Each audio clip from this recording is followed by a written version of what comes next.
Good evening. My name is Steve Marvel. This is Crucial Survival. I'm a survival and rescue specialist, and I have a lot of books.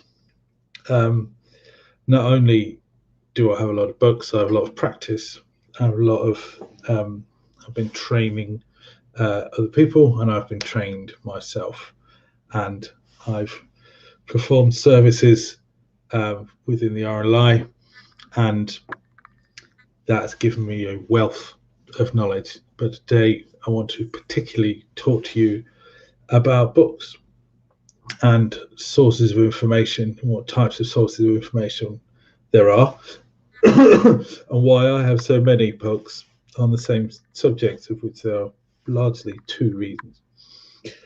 I'd say, in terms of sources of information, I'm a big fan of books, and I've said this before, because blog posts and posts on Facebook and stuff are quite often just bollocks. Um, they are armchair experts. They're people who've not done it. They're people who've just plagiarized some other place. And I'm not going to say that's all people. Don't get me wrong. If you are a great vlogger or otherwise, I take my hat off to you, and I would like to know who you are and connect with you. So let me know in the comments.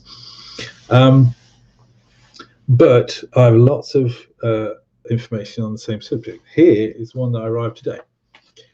This is the Fundamentals of Search and Rescue, and this is not a text that the RNLI uses. This is a reasonably old American book for many search and rescue organisations. I've learned through the IMSAR international standards, which are associated with mostly air and land, air and sea search and rescue. So why have I bought this book? It's because I have a sheltered, if you like, though I have a lot of experience. I have a sheltered experience within the RLI, and it's always worth having more from information from within the same sphere. Search and rescue is a big thing. There's dog search and rescue. There's trackers. There's all sorts of stuff, but they are largely governed by the same sort of tactics, if you like. And so this is why I bought this, because I've got a lot of reference, a lot of reference associated with the stuff that I've done, and now I've got this to compare. And that's one of the reasons we have multiple references, and that's to make comparisons. I have all of the major fungi books. They are thick. You probably see them from there. I'm not sure you can. That black one in the middle on the right. That is the reason you have those, and the authors to say this themselves, is you should always have more than one reference book on the same subject when you're doing something really quite special, like eating things that could potentially kill you. Fungi being particularly nasty, and so the fungi people would like to eat all of the edible mushrooms. A super mycologist, is it? I think so. They love. I ate the ridiculously difficult to determine one, and in fact, most fungi poisonings are from fungi experts, because unlike me, who knows what he knows and likes what he likes, I'm not going to go searching and trying to distinguish by the minutiae of differences between an edible and poisonous version of the same thing. But yet I still have these reference books, because I might get a book, a popular book of easy edible mushrooms, for instance, and I don't know the author. I don't know the background of the author. I don't even know how many of these books were published. I don't know.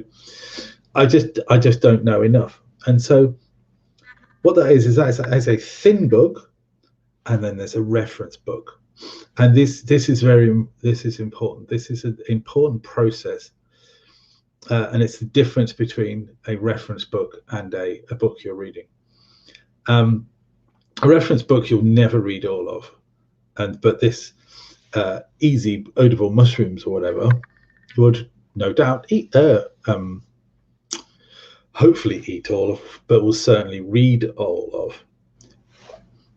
The reference book is like the dictionary, and it is the spell checker, if you like, of all of the information in this thin book. It's a very, very important process. I have plant ones, I have fungi ones, people will have bird ones, there's these reference books. But there are the thinner books, which are the bits that you're actually going to read. So that's the two types of books. That's the starting reason why we have multiple sources of information in terms of books in this case. Reference books also allow you to check blog posts. It's very difficult when they combine so much information, some of which is anecdotal, some of which is hearsay, but within the sphere of mushrooms, for instance, a mushroom reference in the mushroom book is easily contained. However, the other reason to have multiple sources of information is because one will have bits in that the other one doesn't. I've got a number of survival books. I've got an SAS one, a Marines one. I've got a no, I've not got the SEER one. I've got an old one. I've got a new one. I've got the first one in the UK, and all of them have got a little bit more than the others. Even if it's 2 pages, it might be a diagram. Now, it might be a diagram of something that works in a sense, in that it should work, and it might have worked at some point, but it doesn't have to make it perfect. But it's a little bit of extra information. It's something you can try, something you can practice. And I'm going to be doing a great deal of broadcast about practice and the reason we train and practice and how we train and practice. So get subscribing and you'll catch up with that when it happens. On that note, there's more on Facebook. I do Facebook every day and YouTube quite often. So get on Facebook, Crucial Survival Facebook. Sorry to interrupt. So yeah, my RNLI books, my IMSAR books, my fundamentals of search and rescues, the little bits of search and rescue in this survival books, there's stuff in the Oxford Handbook of Expedition Medicine. It's got some search and rescue stuff in it. All these sources of information contain little bits of extra information which creates a greater whole. It also means one can confirm the other, much like a reference book. It's also the case that sometimes it's a poor explanation in one book and better in the other, and sometimes it's much more complex explanation. My medical knowledge is pretty good, actually, in terms of casualty care. I'm not a paramedic by any stretch of the imagination. I'm not a doctor, but I do, and I write about quite in-depth medical stuff associated with survival, the body's survival. But what I don't need, though I've got one because it was given to me, is a stuffing great book on anatomy and physiology, even though I need to know anatomy and physiology. It's It's just too complicated. It's too detailed. It's just not what I need.